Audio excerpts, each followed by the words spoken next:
What's up, everybody? You're listening to the Hustle and Flow Chart podcast with your boys, Matt Wolf and Joe Fear. Check it. I just want this to go down on record that Joe Fear just threatened to beat me with a crutch. The one crutch I have. You hear it? That was Matt's knee. It's gone. No, it wasn't. Collecting my debts from the years of knowing you, and he's bad at paying off debt. No, I'm just kidding. All right, he always pays me. Gimpy.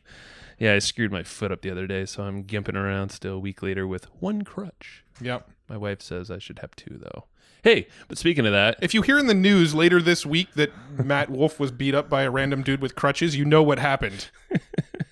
Watch yourself. Watch yourself. You keep that mouth shut, boy. I don't know why you'd be a random dude. People would probably be like, he was beat up by his business partner. The cops are just like, yeah, go figure that out yourself, guys. Well, you know what? We're talking to someone that's really freaking awesome. Local guy. Local dude. He seems to, kind of be in our neck of the woods. He's an old schoolboy buddy of yours. Old school, all the way down to middle school. Yeah. Crazy. Yeah.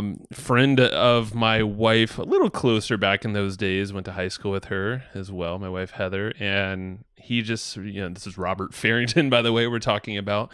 And he runs a site called The College Investor, which is one of the top personal finance blogs. Yeah.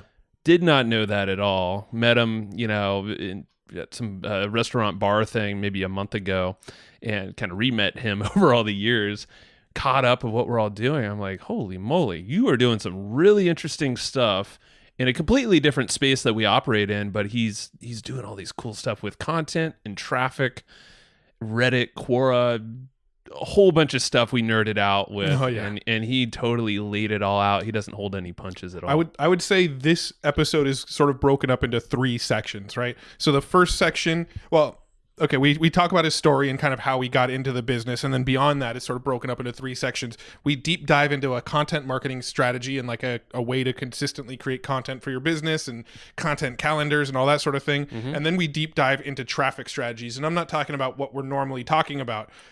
In this one, we touch on SEO a little bit, but we also really dive deep into things like Reddit and Quora, which are traffic generation places. What's the word I'm looking for? I don't know what you're trying to say. The traffic techniques that we've never really dove into on the show before. We've never talked about Quora on the show before. We've never talked about Reddit strategies on the show before.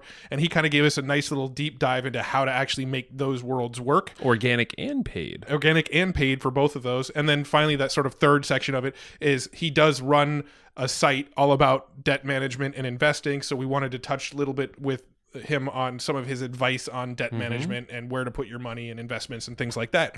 So it's really sort of broken up into those three parts. We nerd the hell out on this episode because his business model is very similar to ours. It's a very content forward, lead with the content, create good, really high value content, and then monetize it through affiliate marketing. It's a very similar business model, just in a different niche. Yeah, no, I was super inspired. I mean, ever since I heard the stories from my wife, Heather, talking about how Robert, he had a corporate gig. He'll get into this in the story, but the fact that he has been growing this blog slowly but surely and quietly outside of his day job and side hustles. He's big on all that stuff on the side hustle thing, but like literally didn't quit his day job until just maybe a couple years ago, I think he said. And he's getting over 3 million views on his unique page views on his website every month, and is absolutely crushing it. And like I said, is in the top handful of personal finance sites online, period. And he did this just as a kind of a side hustle. And he just finally, it overtook his corporate, job salary. And he was like, sweet. Yeah. I mean, it's amazing. He's very methodical, very smart with his money, the way he acts with his time, his schedule. Like, he breaks it all down. It's really, really cool. Yeah, definitely. This is going to be one that you're going to want notes on. You can, take the notes yourself, or if you're like in your car or out for a jog or working out or walking the dog or going for a swim or mowing the lawn or doing the dishes. Diving for under deep sea treasures. If you're doing something that doesn't lend itself well to taking notes right now, we got you covered. We're going to take the around notes in space for you. In the Tesla that's perpetually orbiting the Earth with Spaceman. Yeah, but if you're flying around in space, you probably don't necessarily have your hands on the wheel, so you can take notes. Don't be lazy. That's a good point. Don't be lazy, space boy.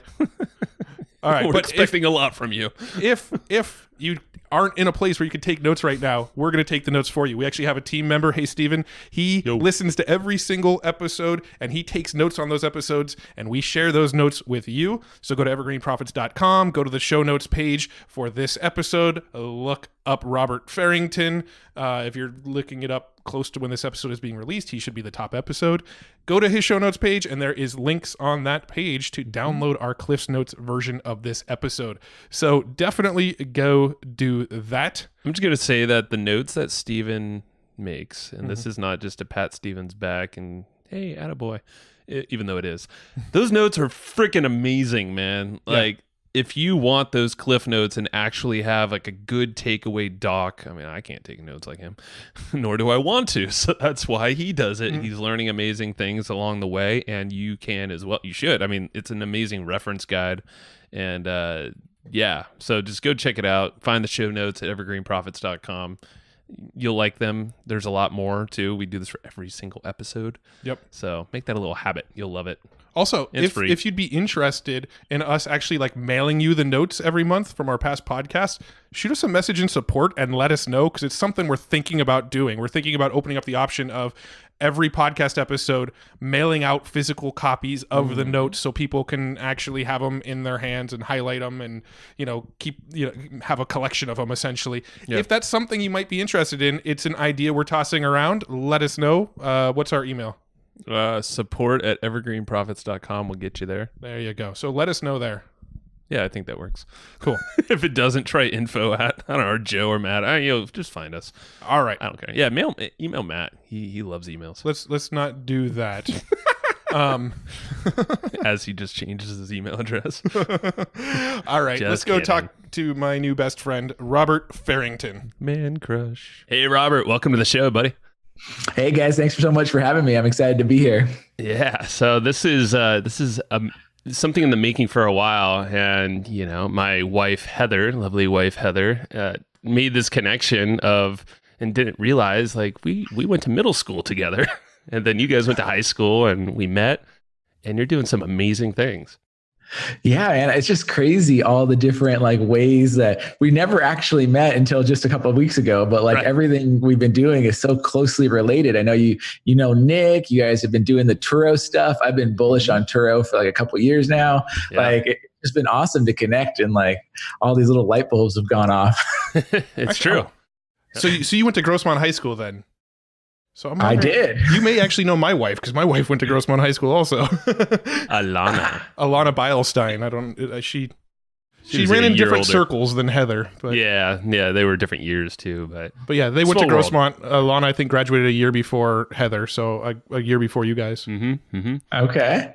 So yeah, small world, and yeah, so many connections. I'm sure there's more listening on the show too. Actually, Optimal Living Daily guys, they say they narrate some of your blogs, and Justin Malik. Yes, they do. Those guys are awesome as well. And I met them at FinCon, which is a financial influencer conference. So yeah, totally. Yeah, they're good buddies of ours. They listen. I know Justin listens to every single episode. So what's up, Justin? Always give him a shout out. So yeah, man. So you do a lot, and I honestly don't understand everything you do, which is amazing. So we're kind of going in blind, but we know that you're doing some amazing kind of different types of advertising, traffic stuff, your content, all this cool stuff we're going to dig into. But let's go back in time a little bit, and what kickstarted the entrepreneurial path, and kind of what led you up to this point. Yeah, man. Well, I mean, I have always just kind of been a side hustler, man. Maybe you remember this in middle school, but like I remember some of my earlier moments of like selling Snickers bars out of my backpack. Yeah, I probably bought some. Middle school. Like I would go, my mom would take me to Costco, right? And I'd buy like the 24 pack of Snickers bars, and then I'd sell them for like 50 cents to like people that wanted to get them. And like, so I've always just done things like that. And, when I was in college, I was bored, right? I was also that guy in the back row of my college class. I had my laptop open. I was reading. I was really passionate on investing, and I'd be reading like Yahoo Finance. And I started reading other personal finance blogs as well. And I was like, you know what? I should start mine, and I should share my random thoughts on investing. Because, right? Like I'm 22 and I know everything there is to know about investing, and people would want to read that. Sarcasm, right? Like that's not Like I totally thought that was going to be the thing. And so honestly, that's what I did. Like I started the College Investor, and I was literally sharing like my random thoughts about why you should buy this or not that or whatnot. And I just did it. It didn't get much traction. It didn't go anywhere. All that original content has now been deleted because it was really crappy. But on the same time, like I got going, and that's kind of what did it. That's so funny because our very so mine and Joe's first sort of endeavor into the entrepreneurial world was a blog about personal finance. It was actually called How I Will Be Rich. We were very influenced by Ramit Sethi at the time, if you can't tell. He had I Will Teach You to Be Rich, and we made a blog called How I Will Be Rich, and we did the same thing. We shared like our personal finance and wealth growth ideas at like our learning, early basically. mid-20s. Like, we're about 22. We probably started around the same age. Yeah, that was 07. Yeah. There you go. So we built that. Yeah. So that's really cool. And now I was telling Matt, and you could tell the story because Heather's said it, and I'd probably butcher it, but you're working at Target for a long time while you're doing all this, right? So I started working at Target at 16. My mom was kind of like, if you want to drive, like that's cool, but you got to go and earn money and pay for everything. So she dropped me off at Grossmont Center, which is our local mall. And I literally like went like store to store, like trying to get a job, like no joke. And so I went to Starbucks there, and I feel like I went to a couple other places, and then like Target like did an interview like on the spot, right? Like I applied, and then they called me back. And so I got a job at 16 at Target, and I kept working there, right? I worked there through high school. I worked in college there. I became, an hourly supervisor when I was in college. And then after I graduated college, I was an assistant store manager, and eventually became store manager, and was doing that. I worked at Target for like 17 years, I think it was, before I left. And the College Investor and my blog was like my side hustle and something that I enjoyed, right? Like I enjoyed sharing my random thoughts. Yeah. And my full-time gig was working at Target. That's so cool. Yeah, because you're basically saying, I think it was when we met up, you're just like, you just had that down. It almost sounded like college to you. It's like, all right, well, I do, you're going to do a good job, but at the same time, your interest is really lying somewhere else. It is. And don't get me wrong. Like I actually really liked working at Target. It was a great company to work for. I liked the people. Yeah. But like, I don't know. I just don't have the personality of being like pigeonholed into like one thing, I guess. I like doing different things. I like earning money. I like side hustling. I think it's a great way to do it. Like I was doing other things too. I would sell stuff on eBay, and I have things listed on eBay right now that I'm trying to flip. Nice. So like I always like to do other things, and like any kind of venture I can find, like I'm into it. Yeah. So at what point did you decide, okay, I'm getting out of Target? Like where was that sort of like tipping point where you finally decided, okay, I don't really need to work at Target anymore. I can go full time on this? Yeah, it was really hard. So the website and my business had started earning more than I was making at my day job about 2.5 years, 3 years before I left Target. But Target was easy. Like I'd been doing it for so long. When you're the store manager at Target, like there's nobody above you, right? Mm-hmm. So like I would see my district manager, maybe like once a month, and I talked to her on the phone maybe another 2 times a month. But like, I didn't really have a boss over my shoulder all the time. And as long as I did my job, right, and things were running well, like everyone stayed out of my business. So I found it to be really easy, and they paid really well. Mm-hmm. And so like at the same time, I was earning more outside of it. I was earning really well at my job. I liked it. It was easy. But it came to a point where my kids started getting older. So I have a 5-year-old and a 2-year-old. Mm-hmm. And at this point in time, it was like a 3-year-old and 9-month-old, right? Mm-hmm. And I was looking at my year and my time, and my kids were starting to demand more time. And I was like, the one drawback about Target is it still requires you to physically be present, right? So even though the job was easy, like there would be days like I would literally just have to go in to unlock the door, because if you don't show up, the store literally doesn't open, right? And that was hard when you had kids and time constraints. And then when you look at the holiday season, it's nights, it's weekends, and it's, Thanksgiving through Christmas. Yeah. And I just was like, why am I doing this? Right. One of the things I talk about a lot on my blog, and it was, show me your time and show me your money, and I'll show you what you value. And I would say things like, I value my family, and I value the time I spend with my family. but I wasn't necessarily like living that, right? Like I would go to Target and I would literally just sit there, and it wasn't like hard. I'd fold shirts and stock boxes. It was super easy, but like I wasn't where I felt like I needed to be. So I finally made the choice, like at the beginning of the year, this was in 2017, I was like, I'm just not going to go through another holiday season. And so like, I kind of just planned everything out, and I left in September of that year, right before the holidays. And I haven't looked back since. I love that it really hasn't been that long since you went full time on this, but obviously this has been in the making, since you're 22. Which is completely unique, I'm sure there's a lot of other folks kind of doing this, but it's a different approach that you took, and I think it's super empowering for people to hear that. Folks that just feel like they can't get out of the job. I mean, how much time were you spending typically when you were working full time on the blog here? Yeah, I mean, I was still probably putting in 20 hours a week. So the cool thing I will say with a retail schedule, right? So nights and weekends are the drawback, but for running a side hustle, it's phenomenal, because on like my night, like I would work like Wednesday nights, I think. And so that means I'd have the whole day to do things, right? And so like my wife would be working or would be out, and so you get those times. And so like if you wanted to record a podcast or you wanted to go do something, like, I was able to do that. And same thing with working the weekend. So every other weekend I would have, off, which also gave me a full day off in the week. So I'd have one night, which would give me a day to do things. And then I'd have a second day, a weekday off, because I was working those weekends. But having a weekday off was phenomenal for side hustling. So I was probably putting in like 20 hours a week or so. I'd probably put in like 1 to 2 hours a day, but then I'd put in a couple solid days on those days off, right? I like that. It kind of gives you that structure that you just have to follow, or you're choosing to follow, without being distracted with all this free time potentially once you have, because that's really the issue when people quit their jobs.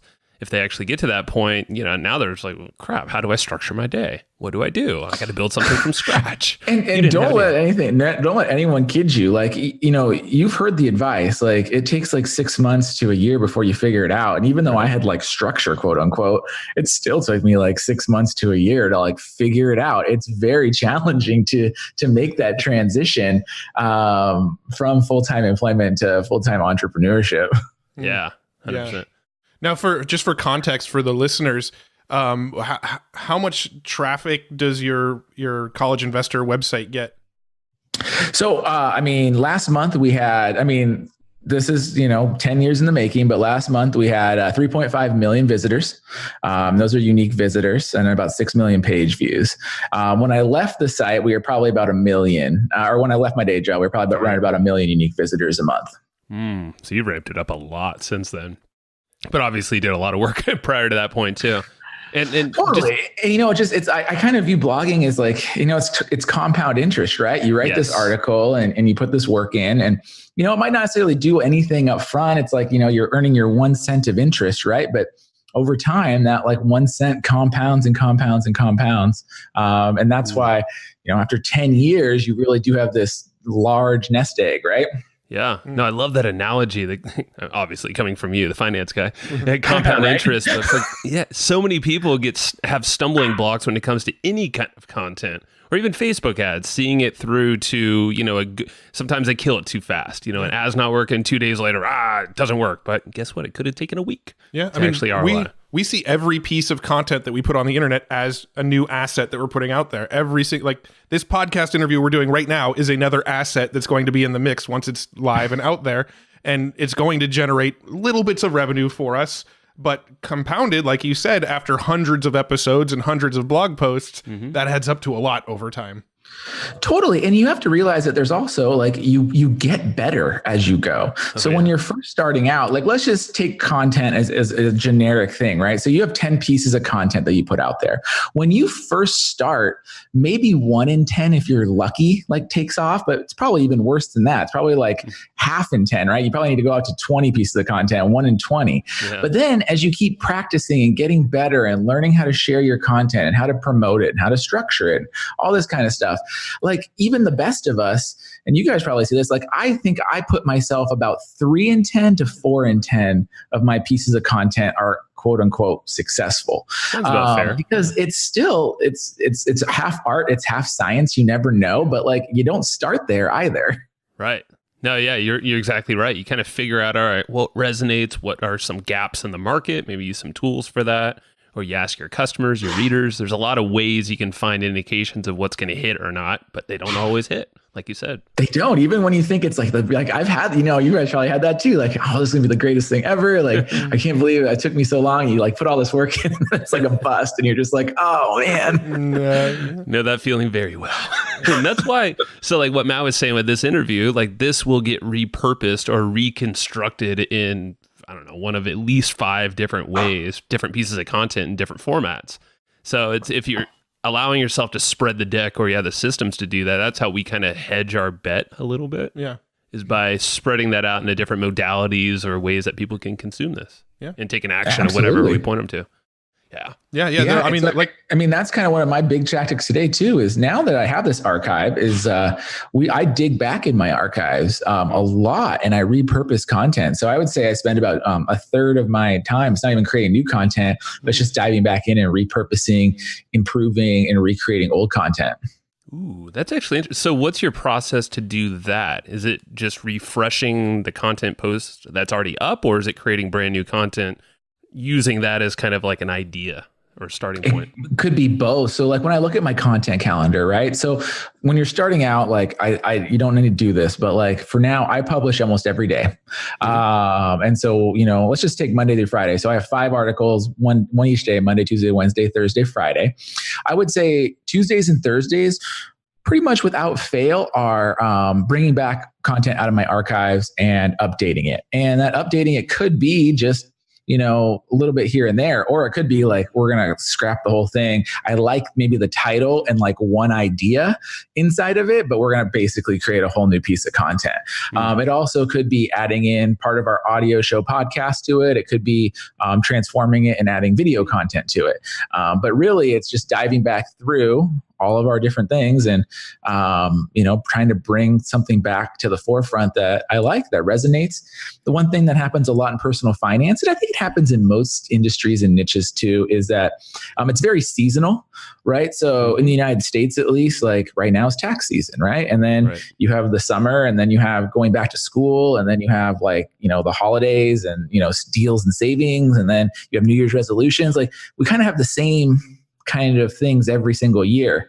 So going back into the archives is really easy in this industry because you probably have some similar content around that. You don't need to reinvent the wheel if it worked, or maybe it was really close to working and maybe you figured it out for this year and I can republish it right now. Yeah, that's super smart. And so with your website right now, how is the website actually making money? How are you paying the bills with your content? Yeah, so the bulk of it's affiliate marketing, brand partnerships, display advertising, and then we also do a little bit of our own product sales, but that's not as much as the other 3 buckets there. Yeah, and I know when we last met, you were talking about getting into software. I don't know if that was a partnership or developing it straight up. Yeah, so that's coming. Like I have like the alpha site is like ready. I'm probably going to run some customers through beta here in the next couple of weeks. But we have a software as a service that we're launching because one of the interesting things is I have an interesting situation on my site where I have a lot of people asking for help and there's no product or service in the market that solves it. So instead of like going out there and trying to find it, which I already know there's not, we built it ourselves. And so I'm really excited about that.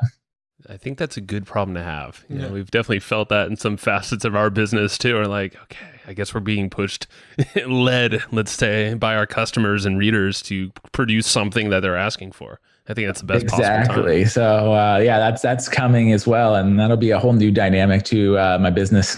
Awesome. I love that. Now, was there with your blog, was there ever like a specific turning point that you noticed where, you know, for a long time, maybe the blog wasn't making a lot of money, not getting a lot of traffic, and then something happened, and then all of a sudden you started to see this more upward trajectory? Was there any sort of like catalyst, any sort of like turning point, anything like maybe a specific marketing tactic really started to kick in, or you got a mention on somebody else's podcast, or was there any sort of big turning point that you noticed, okay, this is where this website is starting to turn the corner?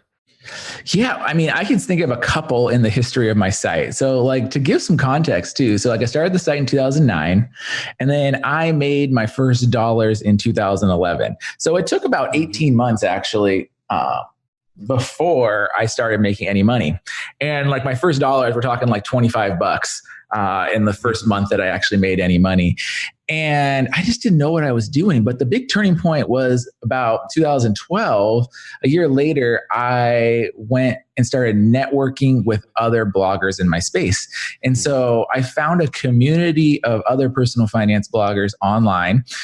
We had a forum back then. And so there was a forum, and it was just a network of other people that were talking about, how to blog and talking about personal finance topics and helping each other, sharing each other's content, providing feedback, and just helping each other. And so that was the first turning point that I realized like there's other people out there.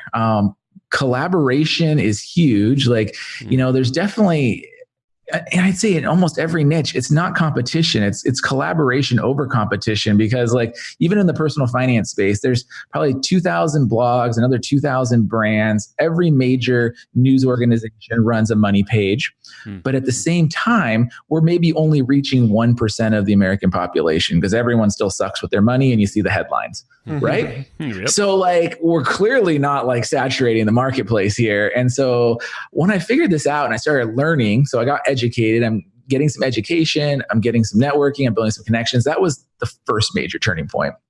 The second major turning point was taking that in person and actually going to a conference. So at that time, I went to the Financial Blogger Conference. It was about 2 years later, and learning even more. And then networking in person just adds a whole level of, like the know, like, and trust factors, right? You learn who people are, you learn what their goals are, you could build even more collaborations. And those were the first two major turning points for my site. I wouldn't agree with you anymore, because that's exactly how we kicked everything off for us as well. You can try to hack it alone for all you can, and try to scour the internet for answers or help, or, figure out the next traffic source. But yeah, the collaboration, we totally agree on that 100%. Yeah. Right. I mean, it's collaboration, it's education, it's learning what's working. And like, yeah, but then I learned, and then I would say the next major turning point was a few years later. And it's when I took that collaboration and applied it to media. So it was starting to build partnerships with, the mainstream media reporters and getting those major mentions. So being in the Washington Post, New York Times, NBC News, and then nursing those relationships. So having these reporters that you can contact and be sources for stories. So that goes a lot of ways. It gets you exposure, it gets you traffic, it, builds your know, like, and trust factor, and it gets you links, which helps your SEO too. So those were kind of like the three major turning points for building traffic in my brand, I'd say, over the last few years. Got it. Yeah. Any pointers on the PR stuff? And you don't have to go deep on this, but to get the attention of reporters. I don't know if this is an active thing you still do, or if it's just harnessing. Oh yeah, dude. It's like one of the major facets of my site strategy, and it's huge. So I would say if you're not a part of Haro, Help a Reporter Out, go sign up. It's a free service, and you got to put yourself in the reporter's shoes, right? So you got these reporters at, hundreds of, there are blogs, there are major publications, there's, magazines, all this kind of stuff out there, right? And there's a reporter has a deadline, and they have a story, and they need a source, and they just got to sign this story, and they might not know anybody in this space. So this Help a Reporter Out service is these reporters put out a query, and people that are on the mailing list for it can respond to it. It's super easy. It's free. And it's a great tool to get your name and your site and your brand mentioned out there, but you have to be helpful. You're not necessarily going to get a link. There's a lot of publications out there and stuff that are very strict on their editorial guidelines, and they won't let that. But at the same time, I think Google and AI and all these technologies out there could put two and two together. So even if your website, or you don't get a link or whatever, but your name's mentioned and you're quoted in a source, like I think Google could start figuring out that you probably are going to be an expert in this area, or this niche. And so like you can build up that reputation that way. That's a good strategy. Yeah. Not Quora. We'll get to Quora in a sec. For some reason that was on my brain. Haro. Yeah. Haro, we've had a buddy, Andrew O'Brien, PR. So if we won't go super deep on Haro here, but he broke that down very similar to what you were saying. is think like the reporter and figure out, like, ask the right questions and be very value focused and, build a relationship with the reporters. Break through the clutter, because they're probably getting, hundreds of responses to each one of those queries they put out there. Totally. And it really works. Then if you build that relationship, let's just say you become a source on a given topic, like hopefully you build that relationship, and then the reporter doesn't even need to put a Haro query, and they'll just email you. And then you just go from there, right? I've actually seen Haro on the other end as well. I actually submitted a query on Haro once, like trying to drum up responses, because I was writing an article for one of our blogs, and you don't have to be a big media source to go and ask questions on Haro and get people to answer. So I went on there and I actually asked, I don't remember what the question was, but I posed a question because I wanted to write a giant post with information from a whole bunch of different people. And I would say 98% of what I got was just unusable junk. Ugh. Like most of the people that responded to the Haro query just kind of gave real cliche, fluffy junk answers that I was just like, I can't use this stuff. And there was maybe like 1 to 2% of the stuff that I got was actually thought out, detailed, good information. So seeing it from that perspective, I know that, it's easy to think, like, when I get those Haro queries that, there's going to be thousands or hundreds of people responding, so maybe they're not going to pay attention to mine. Well, if yours is high quality, you're already standing out. Exactly. You're so true. I've been on that same end, and it's just mind boggling how much crap just gets sent your way. And it's like, even if you're not the fastest and stuff, like if you're still in the top, 10, 20 people, like, but you actually do everything they ask and more and have a solid answer, like you're going to be in. Yeah. So speed's a big factor, it sounds like. Do you have a subject line or a reply, kind of like a, hey, open me, like this one kind of stands out? Other than those? No, I really just try to answer the question. I have like a baseline kind of like template that says like, hey, like I'm Robert Farrington. I'm a, student loan expert or something. And then like I answer their question. So like literally they could just copy and paste my response, like third person, like, imagine like if you were the reporter, right? Like I just want to copy and paste your response and like cite you and like call it a day. Yeah. And that's what I try to do. I just try to make it super easy and quick so they don't have to think about it. Love it. Yeah. Oh, I mean, and you'll be surprised too how many people just don't even follow directions on Haro. They'll say, hey, give us your name, give us your website address, and answer these 3 questions. And then people will do like one of the 3 steps that you gave them. Exactly. It's ridiculous. And toss them out. So before we want to move to traffic talk in a second, but do you have a team of your own, or are you doing all this stuff yourself? How does the structure look like? Yeah, so it's all a virtual team. I think we have about 8, contractors that work for us. A few writers. I have an editor. I have a social media manager. I have a couple people that help with paid traffic, and then myself. So a small group of contractors. They're all scattered around, and we just do everything online. That's rad. So what does a typical day look like for you when you get up in the morning and you go to your computer? What kind of things are you doing kind of on a daily basis to keep the machine running? So I'll tell you. So one of the first things I do that I think is different than many people is I check my revenue. Number one thing, keeps me motivated. I like to see how things are performing. And so it also is on these days when there's just things you're not going to want to do, like checking your revenue kind of like gives you that boost to get through the rest of the day. So number one thing I do. And then I jump into Asana's my tool of choice. And I look at the content calendar. We have a whole thing about partnerships. So, we do most of our stuff through affiliates and brand partnerships. So I'm checking in with the team and seeing that things are getting done there. And then I'm usually creating content or responding to content on social. So I respond to all of our own emails. I respond to all the stuff on social. Like I don't outsource like the real interactions. Like I outsource like creating funny pictures and like emojis in the text. But like if people actually are asking questions, like I'm definitely out there answering it myself. And then, I'm just really focused on the content and any business development stuff for the rest of the day. And, I usually call it a day about 2:00 and go get my son from school. So yeah. Nice, man. Well, we're breaking your rules right now. You're working overtime for us today. I am. Luckily, I have like a lot of flexibility for picking him up, so it's not a big deal. I appreciate that, man. We'll get you over to him soon. Cool. So anything that we might have missed on the content side of stuff, like the operations or maybe some cool things that people should know about doing this before we move to more of the traffic talk?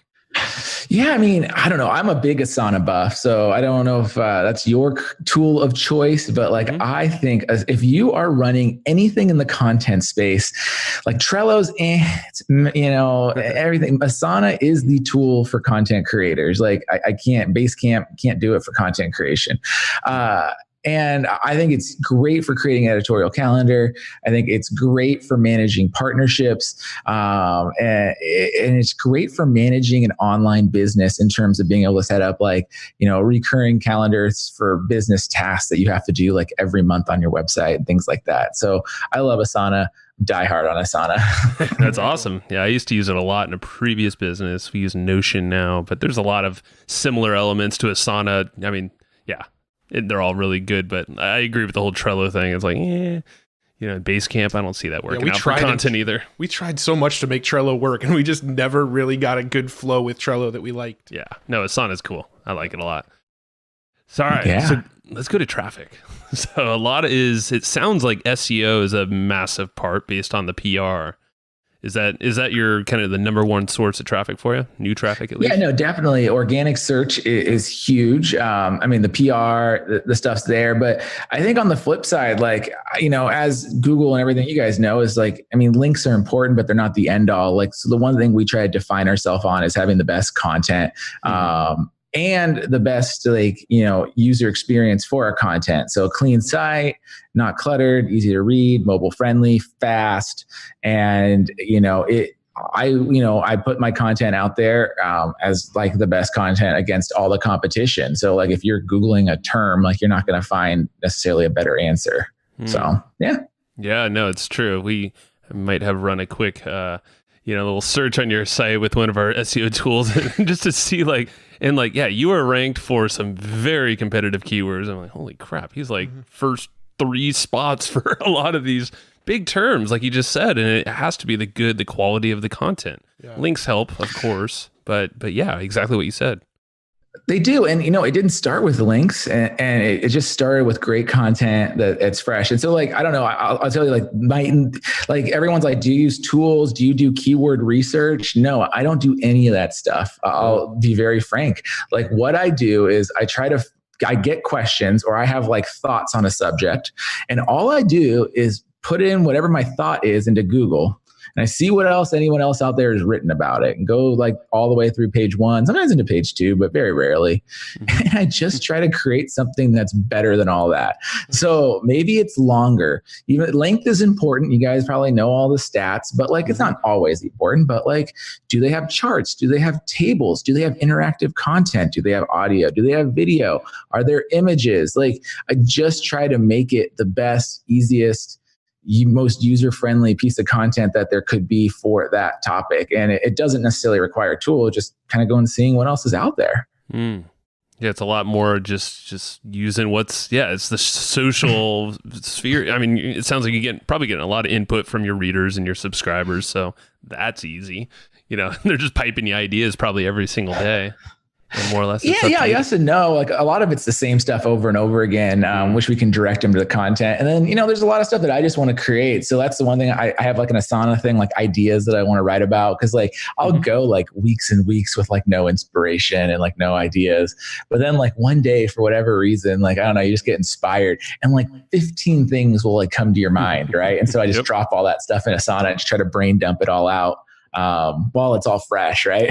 Yeah. Yeah, and then from there, hopefully something else sparks when you reread that idea from a week back. Exactly. So, are you growing a mailing list or how do I ask this question? When you release a new piece of content, a piece of content that went live today, what would you do today with a fresh piece of content to sort of kickstart things? I share it on all the social channels. And those social channels include Reddit, Quora, Instagram, sometimes Instagram stories. We got Facebook groups. Pinterest is huge. So we put it on all the social channels. It depends on what the content is. So I have an email subscriber list and I have a push notification list. It might go out to one or the other or both, kind of depending on it. They're all segmented accordingly. So the hard part in personal finance is that people are at different, places in life, I should say.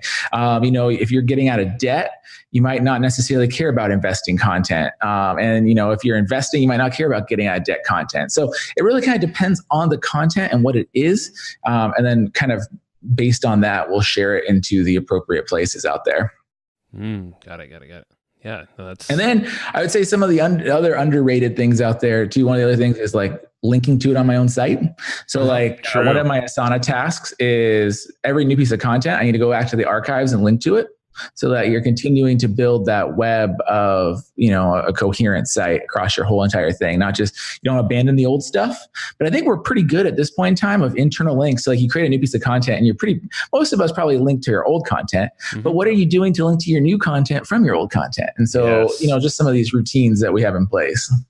We were actually doing that to one of our sites yesterday. Yep. You create a nice pillar piece of content or some, longer piece post, and then, link to all these relevant things that could feed exactly that. And, maybe link a couple things from the new one as well, just so it's all crossed over. And it's also kind of sort of telling Google, these are the keywords I kind of want to rank for, right? If you go back to old content, you can kind of strategically, decide the wording of the links to help Google know what that article's about.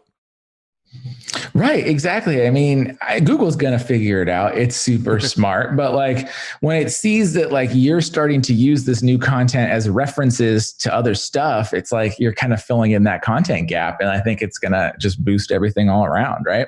Yeah, 100%. I want to talk about Reddit and Quora because those are two platforms that have sort of eluded us quite a bit over the years. It eludes everyone. I know most people. Joe's had some success with Quora organically years ago. Yeah. And we just now started experimenting with Reddit ads. But my experience with Reddit so far in the past was if you're trying to do organic Reddit stuff and just sort of sharing the new articles from your website, the people on Reddit tend to be tend to be frowned upon a little bit, right? Absolutely. Stop self-promoting. Yeah. So what's the sort of Reddit strategy? You shouldn't be doing that stuff. That's gonna get one. What's your what is your Reddit strategy? So I'm going to put this out here right now. So Reddit's going to overtake Facebook in my opinion, and mark this down within 18 months. I think the stats are Reddit's already the number 6 biggest website out there. And I think Facebook's number 3. I think those are going to flip, I think. I believe it. I spend way, way, way more time on Reddit personally than I do any other social media network these days. You got me on there and I love it already. So you're already a Redditor, so you should know how this works, right? So Reddit is a search engine just like any other social media platform. So what you can do to leverage Reddit is you could create your own subreddit for your brand, which I think every brand should be doing anyways. And you can leverage this in multiple ways. You can leverage it to publish your content. You can leverage it like a Facebook group in terms of sending people there so you can interact with them. So create a subreddit for your brand. Cool thing is with that subreddit, you control it. So you can publish whatever you want there, including your own content. And the interesting thing with Reddit is everyone's a snoop on Reddit. Mm-hmm. So when you go out and you engage normally like you will on Reddit, and maybe in subreddits that are related to your space. So maybe for, this podcast and you guys, it's like, we're going to go on marketing, we're going to go on SEO, we're going to go on business and small business. And, you're going to engage like a normal human on those things. You're going to answer the questions. You're going to provide value. You're going to be super helpful. But then you become known and people are going to click on your profile and they're going to see all the other stuff that you post and they might click on that and come to your site. Mm-hmm. On the flip side, it's also a search engine, right? So people are going to search for your content or they're going to search for questions. And if your content's there, they're going to find it and then they can click to you that way. And then as you just become known on the platform, people will link to your stuff more and more and more, just like you would grow your own following on any social media platform there is out there. Just the big thing that everyone gets in trouble for on Reddit is that they dive right in. They have never done anything else. And then they just start posting links to their stuff. Cardinal rule. Unlike other platforms where you might get a pass, Reddit just doesn't give you the pass. Right. But it's not mean like if you did this right now on Facebook, like doesn't mean like if you went into a random Facebook group right now and just started posting stuff, you're going to get blocked over there. It's not any different. It's just, Reddit also has a way of, just being a little meaner about it. They bring out the axe whenever you start. Like, do you want me to use it? Yeah. No, I mean, we're both Redditors. Yeah. We're both on Reddit fairly actively, but this is actually the first time I just learned that we can actually create our own subreddit. So that's how much I know about Reddit, other than the fact that that's my social media of choice that I'm kind of mindlessly thumbing through from time to time. But I didn't even know that you could create a subreddit on there. Right. And so I've seen actually some brands that are doing like subreddits really well, that I'm really stoked on. So as I'm rolling out my software as a service here in the next couple of weeks, we have a subreddit for it. And I'm going to try to push, instead of doing a Facebook group, I'm going to try to push a lot of our users to just using the subreddit and engaging in that way. Because it's such a prevalent platform. And I think it's just going to become more and more so as Facebook continues to fade. Not to say that Facebook's dead, right? I just kind of view Facebook as the older woman in the room. She's still got a few good years ahead of her, maybe, but she's on the decline. She's not moving as fast as she was. No, I get you. Yeah, that's funny. I love it. No, that's shoot. What was I going to say? I think it's on the board there. Crap! I just lost it. Dang it. I said the joke. I love the strategy. Now, do you do anything with Reddit ads, or are you purely organic in your own subreddit? Right now I'm organic, but I actually really like Reddit ads. But Reddit ads are challenging. The reason is that they have a very tough AI filter, and they just don't like that my site says investor in it. And so I've been working with an ad manager right now to get that changed. But I do run it, and I love it. And the reason I love Reddit ads is because you can target by subreddit. So you can find your audience specifically, and you can run Reddit ads. You can run ads for them. They look like native content, and it's great. Yeah. No, we're actually running a Reddit ad right now, but I couldn't actually figure out how to target specific subreddits. There was only very broad subreddits. I think we're targeting people who follow the business subreddit, which is a very, very, very broad market. That one is, but then you can go down and down and down and down. So you could go down to small business, or you could go to marketing might be a good one. I don't know what your ad's for, but yeah, you could just continue to focus on it right there. Yeah, no, it's literally to try to get new listeners to the podcast is what it is. So it's our first hack at it. It's our first crack at trying to get podcast listeners through Reddit. Yeah. Sure. And just like everything else, they're continuing to build out this ad platform. For when you think of Reddit as a business, right? The Reddit business is advertising. Yeah. And so they're continuing to add more tools. They recently added a pixel, I would say recently in the last 6 to 9 months. So the platform is continuing to evolve and evolve. And I see it being very akin to what we had in Facebook ads, 3 or 4 years ago, pretty soon. Is the pixel is it like a conversion pixel, or is it more of a retargeting type pixel? I haven't even played with it that much yet, but I think it is a retargeting pixel.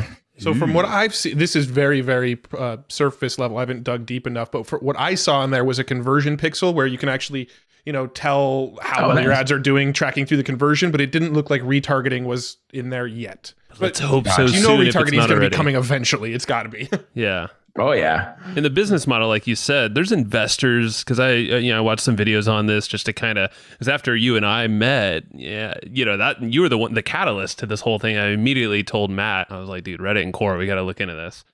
It seems like something good here. And I think that was when Matt, you shifted to looking at Reddit a little bit more as just as a user. And Reddit needs to make money. They've been around for a while. They have investors. They want to get paid. So it just makes sense that they want to grow their ad platform and grow as a whole, like you said. And like I said, they're already the number 6 website in the United States. They already have the traffic. The people are already using it. As you talk to more people, I'm like, oh yeah, I use Reddit. And, people just don't understand all these other ways that you can leverage Reddit. Yeah, I think that's it. Well, sweet. So before we move to Quora, anything else on Reddit, or is that bow tied? No, I'm good, man. I think if people haven't tried Reddit yet, get on Reddit. It's where it's at. I think you should use Reddit just as your own tool anyway, your own social media platform. It's great. Oh yeah, I mean, it's basically the best news resource on the planet, but you tailor the news that you get to see. I mean, it's amazing. That's true. Exactly. So Quora, this was one that still I'm fascinated by, and it's like the old what was it, Google Ask or Yahoo Answers. Yahoo Answers, that's what it was.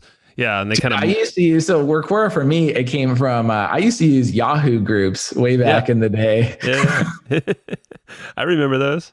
I think Heather, my wife, built a whole software on. It used to be a solid source of traffic for me. Like I'm talking, like I used to get like 1,000 visitors a day from Yahoo groups, and so I just kind of view like Quora as the next iteration of that, right? Yeah.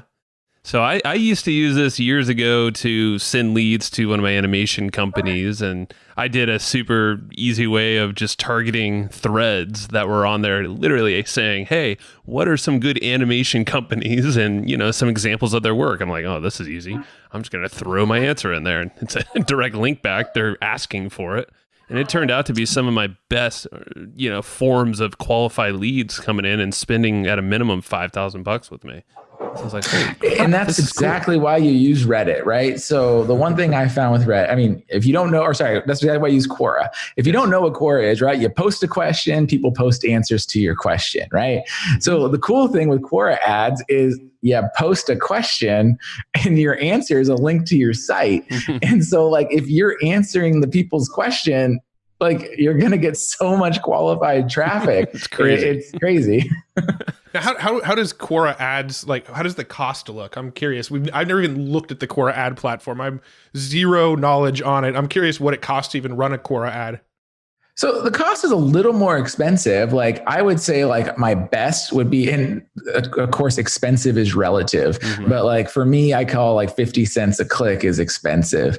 And, so that's kind of what I'm seeing for Quora ads. And, it's all on what you target. It's the same thing. So cool thing is it's very, it's very quality traffic. So like when you're on Facebook and you can get Facebook ads down to like 4 or 5 cents a click to your site, you're looking at Quora ads and you're like 50 cents. Like that's crazy. But at the same time, like it's the answer to you're answering the question with your content. Like it could not be more targeted. Like it's so nice. Sure. So the targeting, do you target specific threads or is it keywords? How does that work? Yeah, you target keywords. I target, topics. So Quora is now very topic driven.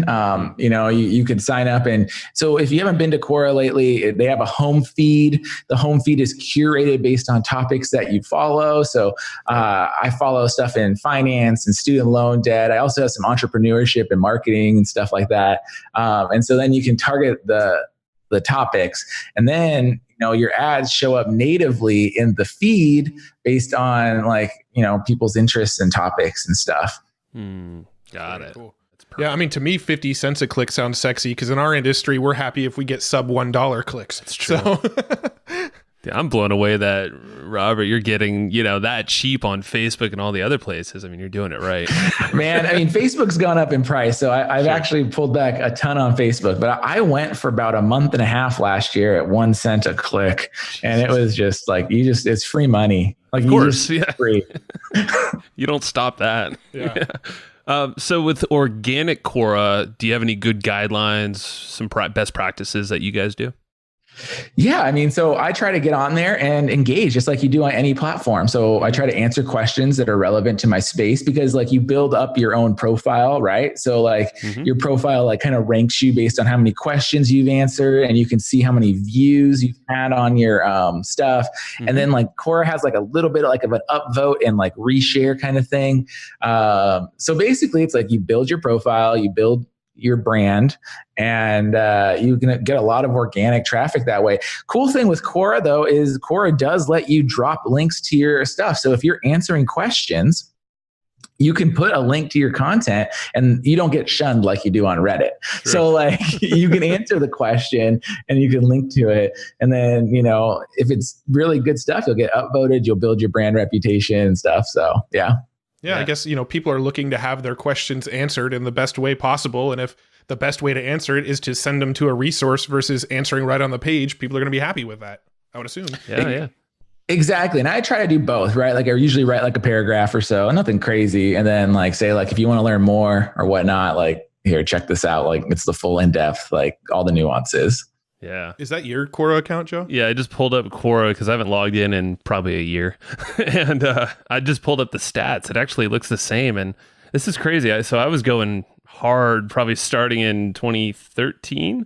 And then in 2014, I kind of had my peak. Each thread, daily? It was about 200 views or so. Overall, 108,000 views. And still to this day, at least like 10 a day on the threads I answered. I'm like, this is crazy. Yeah. It's got some longevity to it. It's got really cool. And that's just a handful, not even that many posts, completely organic.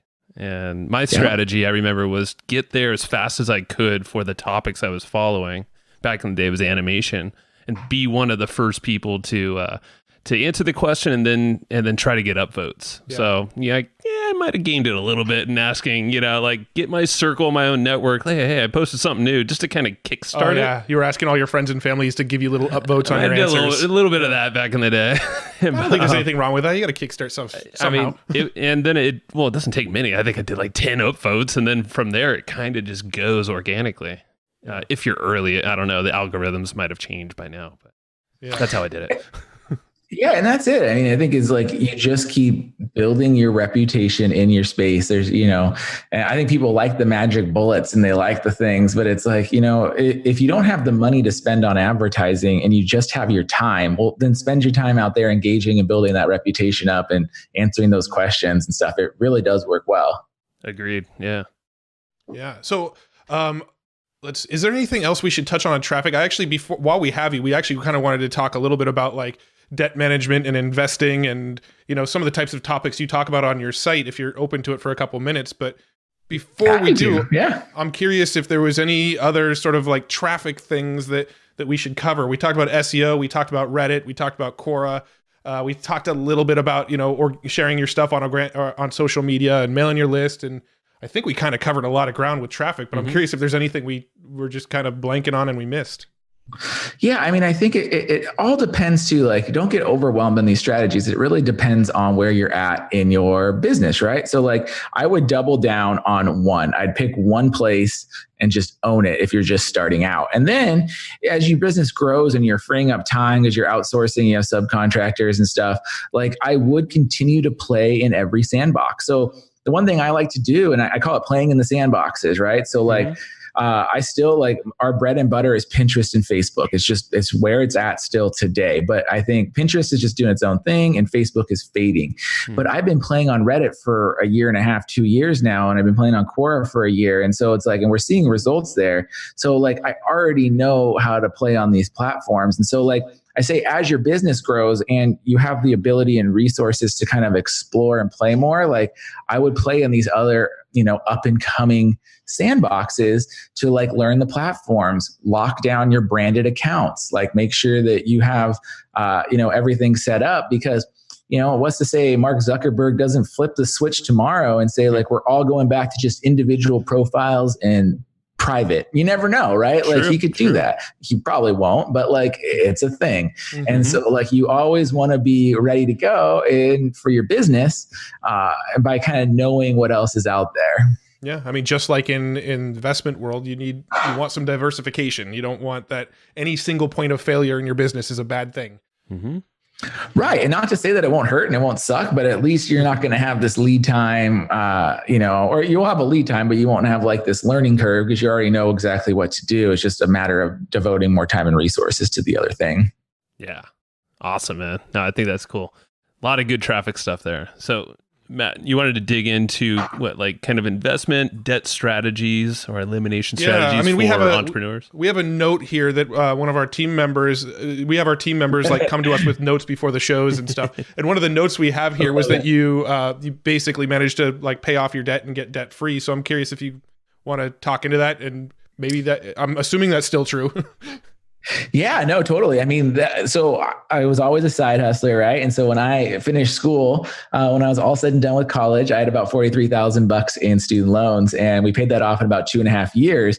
And that was through side hustling. It was through growing the blog. It was through, earning that money and, throwing it right down towards getting those student loans paid off. And that's why I love side hustling as a generic, strategy for achieving your money goals. Whether your money goal is to get debt free, whether your money goal is to invest and put more money away or buy a rental property or whatever, like the best thing you can do is earn more money. Because the thing is cutting your budget can only go so far. Sure. Right. So you guys said you're Ramit Sethi fans. So this is like straight from Ramit's playbook. Yeah. Ramit's like, I mean, it's just like, you're still going to have rent. You're still going to have food. You're still going to have transportation costs. So even if you live ultra frugally, like you can't live on zero, there will still be expenses. But the ability to earn more money is limitless, right? So like if you could go out and side hustle, like you could earn more money and then you could start achieving your financial goals sooner. And so that's really like what my business, when it was a side business and now has enabled us to do. And, the cool thing is before I left Target, I told you I was earning more on the blog before I left because my wife and I, we would have these conversations like, you got to plan for every scenario when you're like making a major life change. So it's like, what if the internet was to turn off tomorrow? Like, would we be okay?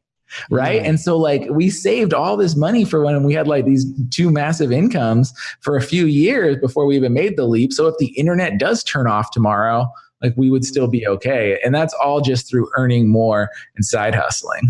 I love it. That's so smart. And it's so more empowering too, if you see it that way, rather than let's just try to cut every single expense that I have possible. Instead, let's figure out, maybe let's look at an expense, and you can totally correct me if you have a different philosophy, but look at an expense, car payment, or maybe you just want to buy a new mountain bike or whatever, I don't know, and put a price on it and figure out the side hustle your way to that point and cover that expense. Totally. And I'm all about like optimizing your spending, and I don't like to waste money. And like, Joe, I think you know this, but like we only have one car in our family. Right. I made the choice about 2 years ago, and this is when I was still working at Target full time, that we just decided to Uber everywhere. So I take Uber and Lyft everywhere on my own, even when I was commuting 5 days a week. And it was cheaper than owning a car because like when you actually did the math, like I'm only spending like $250 a month or so on Uber. And like owning a car costs more than that pretty much any way you slice it when you start adding in gas and maintenance and, registration and just the cost of buying the car. So it's like, it's really about optimizing your spending. Like, I don't necessarily think you need to cut things out, but I think you just really need to be mindful. Like if you still are paying for Netflix, are you watching Netflix every night? Right. Like if you're going to go like whatever that thing is just like, are you optimizing? Is it the right thing to waste your money on? Because like at the end of the day, like it's not magic. If you want to like retire early or become financially independent, like here's a simple trick. If you can save 50% of your income for 10 years, 50% of your income for 10 years, you can probably retire. It doesn't matter if you're 22 or 32, if you can save half your income and you don't change your quality of life. So it's like, even if you're only earning $40,000 a year, if you can save 20, you can retire in 10 years and still take $40,000 a year to live off of. If you're making a lot more or living off a lot more, of course that number's higher, but save 50% of your income for 10 years. Yeah, Done. That's awesome. No, I actually specifically remember straight from Ramit. I've read his book a couple times and used to read his blog a little more frequently than we do today. But he does have that sort of philosophy of, are you paying monthly for things that you could do a la carte? Like, are you paying for cable, but you really only watch 2 shows? We'll just pay to watch those 2 shows on iTunes or whatever. Yeah. So I love that philosophy. And you're speaking my language with the car. For about 2 years, we only owned 1 car. We actually just now bought a second car like 2 months ago. Because you kind of had to with your kids. My kids both got to an age where they're both in sports now. And so my wife and I have to actually divide and conquer and go to 2 different locations. And as I'm sure you're very familiar with, it's really hard to Uber with car seats and stuff. I don't even know if you can. So we actually you totally can. So I'll tell you, I'm in my WeWork right now, and I have a car seat in here, like one of the cheap, $30 ones, because if I need to take my 5-year-old, I can just throw that in the car. Like it's the super lightweight ones that are like $30 at Target. Like boom, and we're ready to rock and roll. Oh, there you go. I didn't even know you could. All right, well I should go sell the car I just bought then. Spend too much money.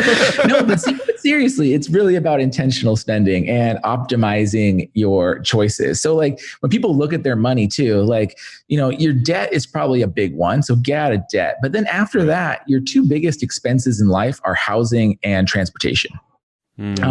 And so, we all live here in Southern California, and so housing's a lot more, but that's not to say that you can't like house hack and get creative and solve some of that. You can get roommates. Now, it might not be sexy if you're 30 years old and you have a roommate, but when you're 40 years old and you could retire, all your friends are going to think twice about your lame lifestyle choice of having a roommate still. Like, it's just hard because it's also part psychology. The money is one thing and the math is one thing, and that works out. But, we have this like innate psychology and these issues that we have to, be accepting of. Like, people will judge your choices.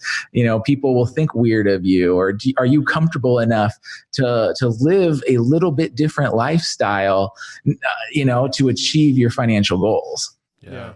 That's so cool. Yeah. And there's so many little hacks you can do. Like you said, in the house hack, it doesn't have to be Airbnb. It doesn't even have to be roommate.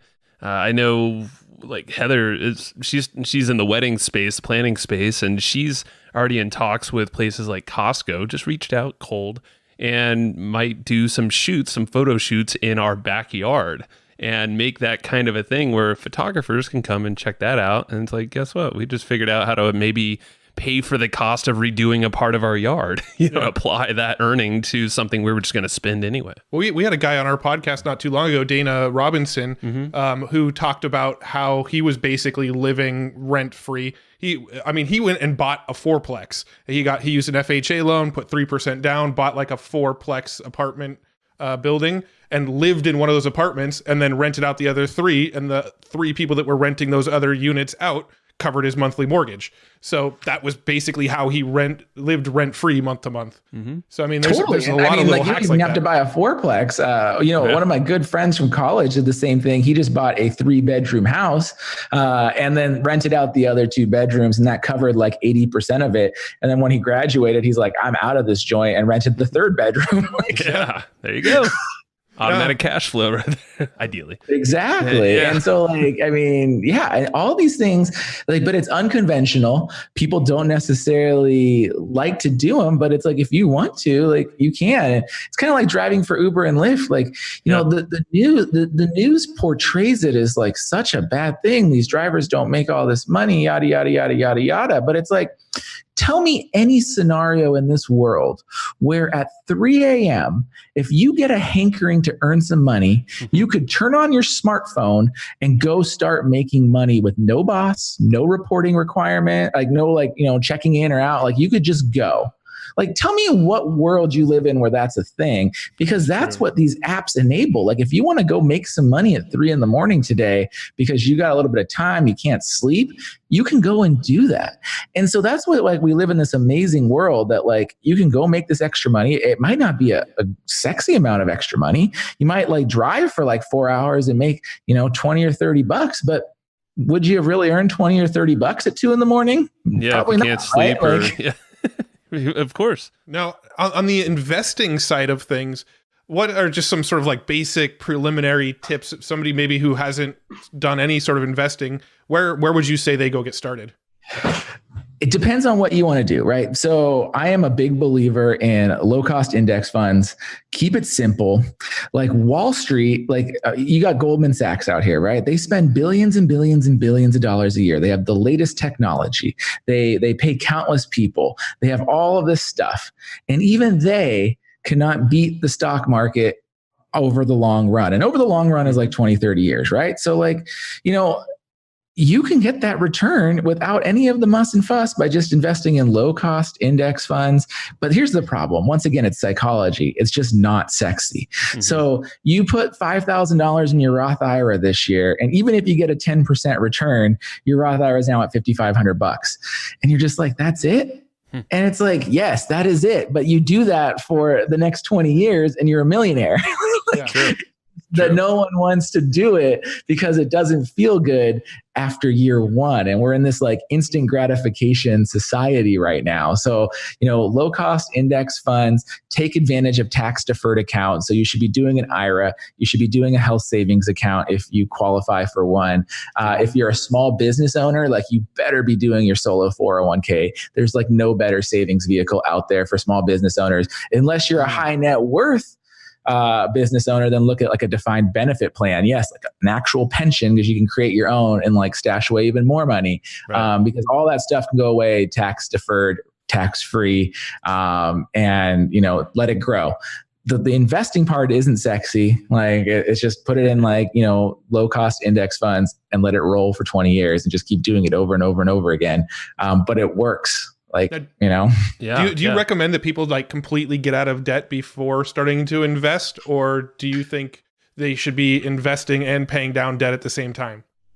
I'm a big believer of the balance. You got to do both, because the thing is you can't get back these years. Now, never compromise. Like don't miss like debt payments and stuff because you're trying to invest. Like you got to handle the basics, right?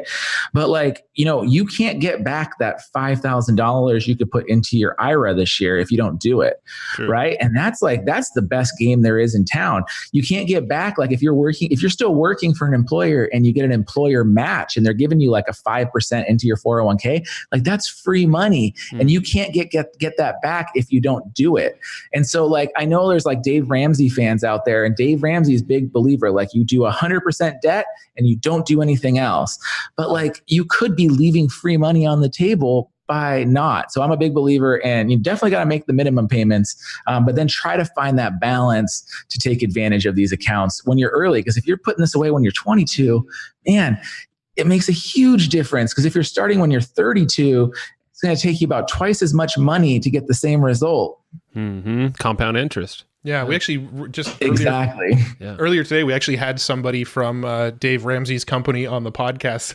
It's funny that you brought him up. We weren't talking about finance, though. No, we weren't. We were talking about more mindset type stuff. But with no, but it's great. Like, and that's the thing is that's what Dave gets right, and his whole organization gets right, is mindset. Like, yes. I disagree with some of their messaging, but his listeners and his readers need that from a mindset perspective, because they've struggled so far that they've finally found that, and they just need that like structure and that rigidness, even though it might not be 100% right. But I'd rather these people get 80% of the way there and then like start learning some more lessons, right?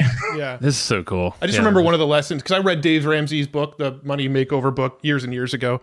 And I remember one of the lessons that sort of always stuck with me was you want to get out of debt before you start investing, because let's say across all of your debt, let's say your average paying 15% on your debt.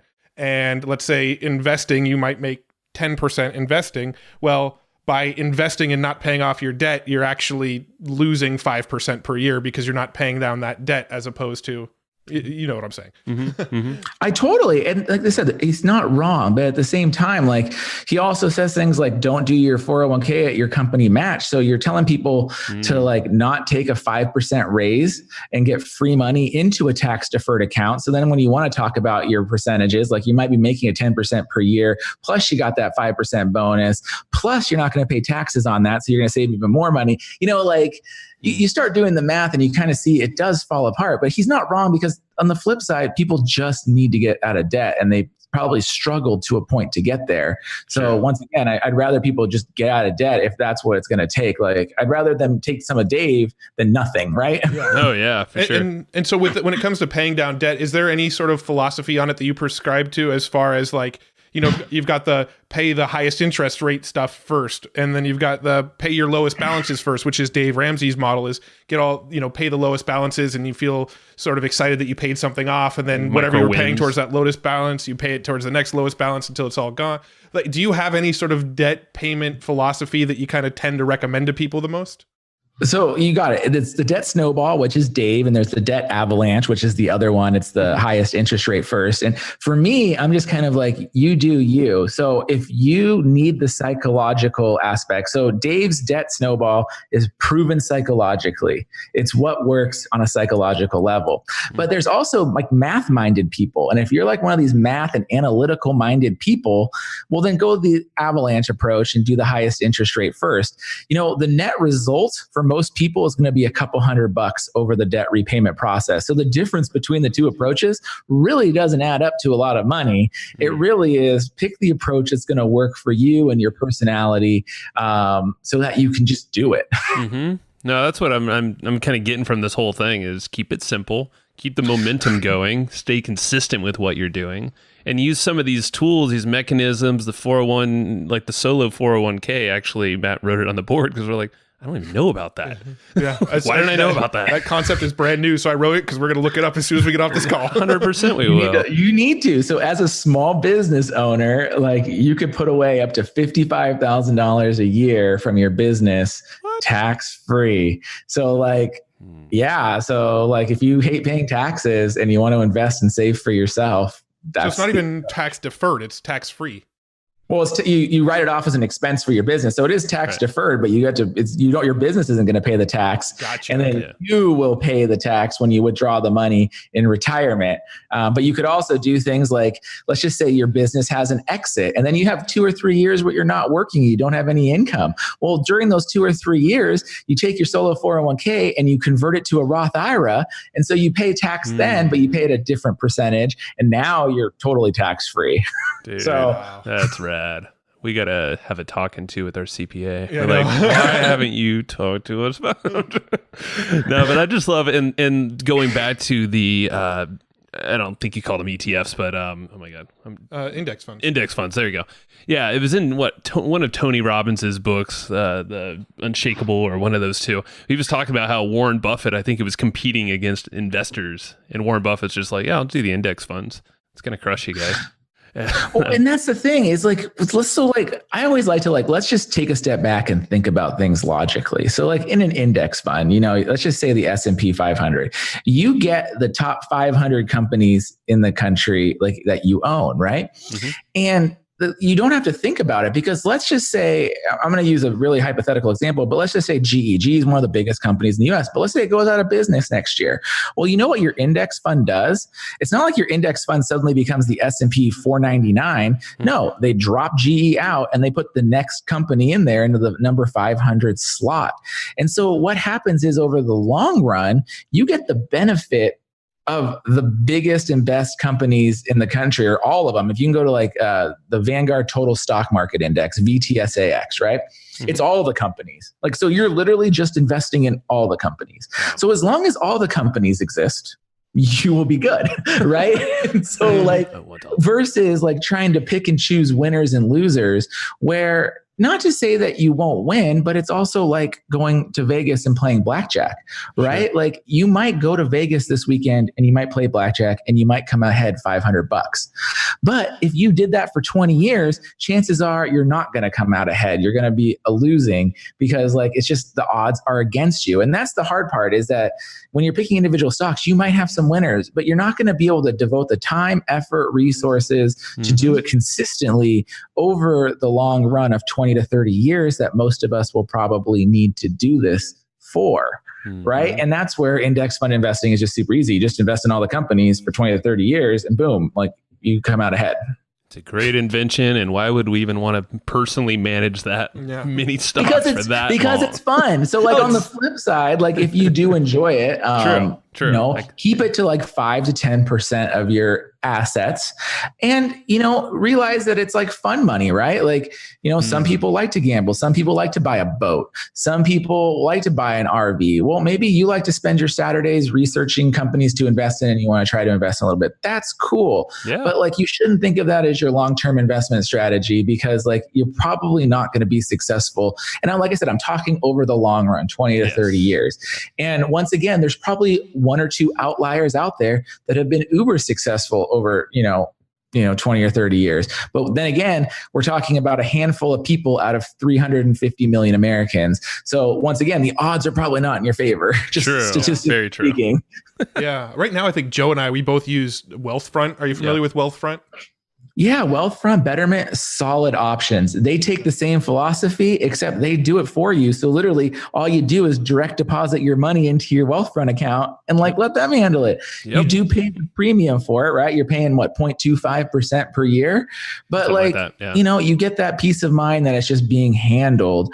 And it probably is a little less than what you'd pay a traditional non-robotic financial advisor to do the same thing for you. True. Yeah. And I know Matt and I have referred, and this is one of our hacks, like you said, is refer people to Wealthfront. And I think our management fee was 0 for a long time. I haven't checked it. I don't know. But yeah, it was to get that number down, like you said.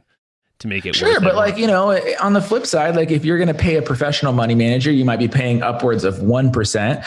And I don't think most people need that unless you're like $10 million plus in your portfolio and you got some interesting things going on. Like maybe you got a large portion of real estate or private placement or other investments, which, once again, 99% of Americans don't need to even worry about.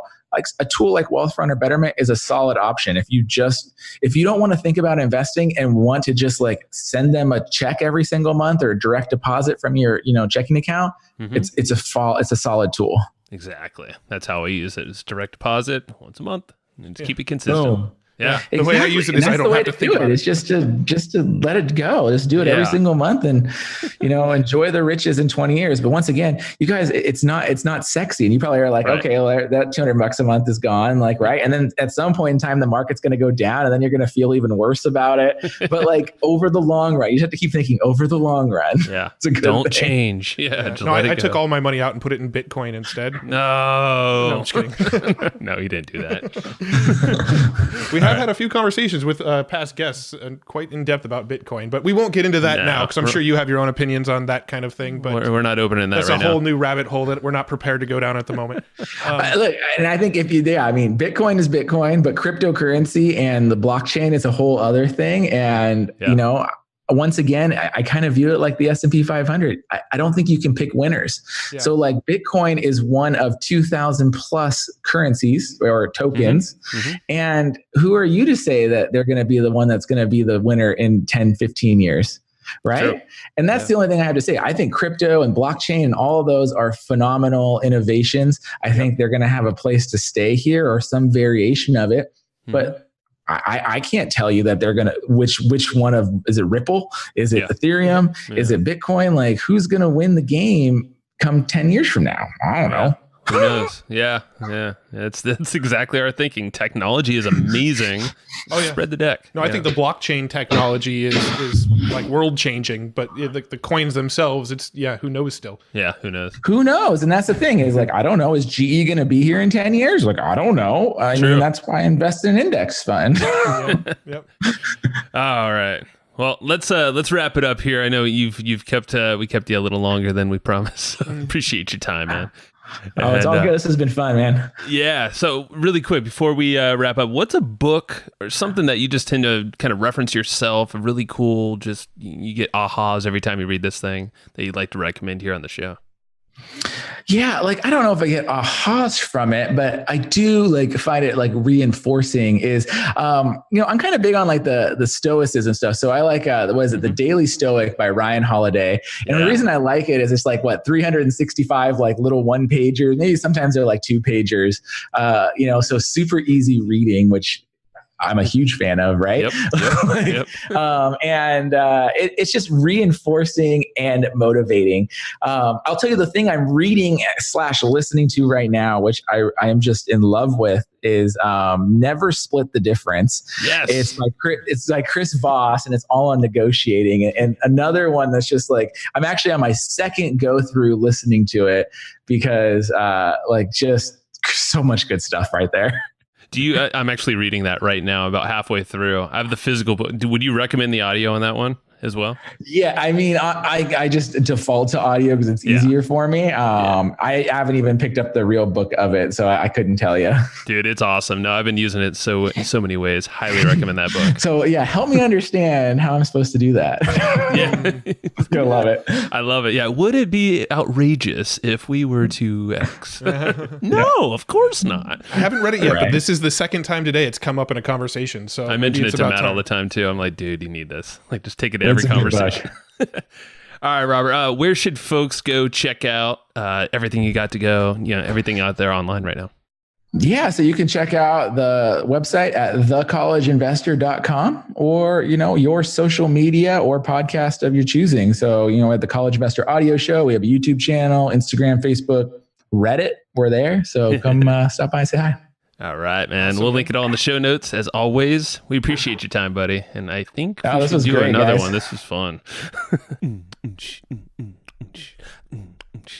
Thanks, everybody, for listening to this episode of the Hustle and Flowchart podcast. Before taking the time to listen, we want to give you something a little bit special. Every single episode that we do, we actually have somebody on our team take notes. We basically have a Cliff's Notes version of every episode where you can go and find all of the tips and tactics that they laid out, all of the resources that they laid out, all the good stuff from this episode. We actually have a nice simple notes version that you can find on our website. So go to evergreenprofits.com, find this episode that you just listened to, and give us your email address and we'll send you the notes. Thanks for listening.